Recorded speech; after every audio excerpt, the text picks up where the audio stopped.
ایک دفعہ ایک عیسائی اور ایک مسلمان دونوں بستر مرگ پر تھے۔ بیماری کی حالت میں عیسائی کے دل میں یہ خواہش پیدا ہوئی کہ مجھے مچھلی کا گوشت مل جائے۔ اللہ تعالیٰ نے فرشتے کو حکم دیا کہ جاؤ اور اس عیسائی کے گھر کے تالاب میں ایک مچھلی ڈال آؤ تاکہ اس کی خواہش پوری ہو جائے۔ دوسری طرف مسلمان کے دل میں خواہش ابھری کہ زندگی کے اس آخری حصہ میں مجھے زیتون کا تیل مل جائے۔ اللہ تعالیٰ نے فرشتے کو حکم دیا کہ اس کی الماری میں زیتون کا تیل ہے، جاؤ اور اس کو گرا کر ضائع کر دو۔ اللہ تعالیٰ کا حکم ہے کہ عیسائی کی خواہش پوری کرو اور مسلمان کا زیتون کا تیل گرا دو۔ فرشتے نے عرض کیا، اللہ پاک آپ کا حکم امت کی آسانی کے لیے ہے، اس کی حکمت بھی واضح فرما دیجیے تاکہ امت کی اصلاح ہو جائے اور انسانیت کو سبق مل جائے۔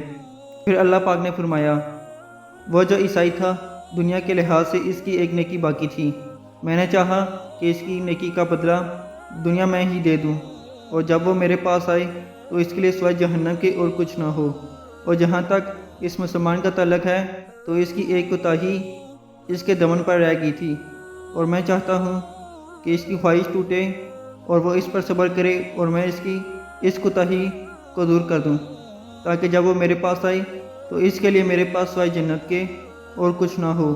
سبحان اللہ، کرنی تھی بخشش تو بہانے بنا دیے، جنت میں مومنوں کے ٹھکانے بنا دیے۔